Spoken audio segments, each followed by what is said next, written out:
Mgombea urais kwa tiketi ya Chama cha Mapinduzi Dr. Samia Suluhu Hassan ameingia kibabe mkoani Pwani, ambapo amesema pindi atakapochaguliwa serikali yake itajenga bandari ya Bagamoyo.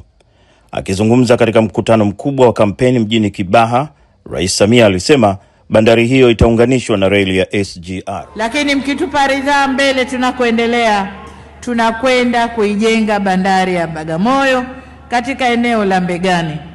Bandari hii itakuwa na gati za kisasa na ndefu ambazo zitakuwa na uwezo wa kupokea meli kubwa zaidi ya bandari ya Dar es Salaam. Bandari hii pia itaunganishwa kwa reli ya SGR kwa kipande cha kilomita 100 kutoka bandari kavu ya Kwala hadi huko bandari ya Bagamoyo. Aidha, bandari ya Bagamoyo itajengwa sambamba na eneo maalum la kiuchumi la hekta 9,800 takalochochea uzalishaji na kuvutia uwekezaji wa viwanda.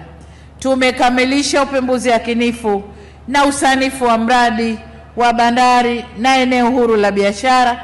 Tunaenda kutekeleza mradi hii kupitia Mamlaka ya Bandari Tanzania, Shirika la Reli la Tanzania na pia sekta binafsi, hususan kwenye kongani za viwanda. Huko lazima tuyalike, sekta binafsi ingie, tufanye nao pamoja.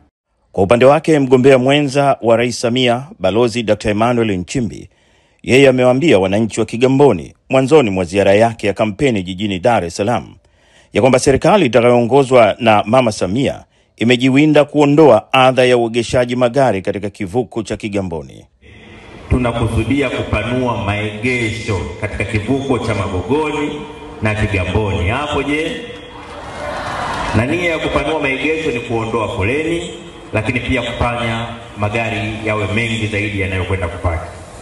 Lakini vile vile katika miaka hii mitano tumezamiria kuhakikisha matengenezo ya vivuko vyetu vya MV Magogoni na MV Kigamboni yanafanyika kwa haraka.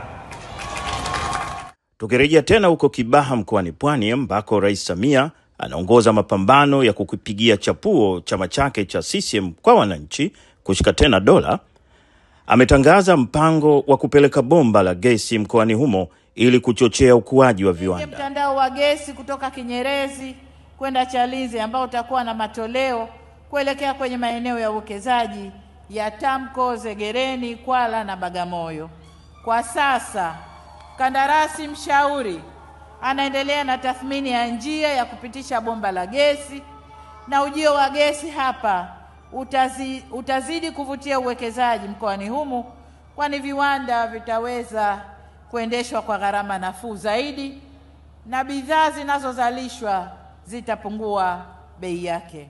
Dr. Samia anaelekea mkoani Tanga kuendelea na kampeni, ambapo ataanza kutia ubani huko Handeni, huku mgombea mwenza Balozi Nchimbi yeye akiendeleza mashambulizi jijini Dar es Salaam wilayani Ubungo. Hadi wakati huo, panapo majaliwa, ni Abubakar Liongo, CCM makao makuu.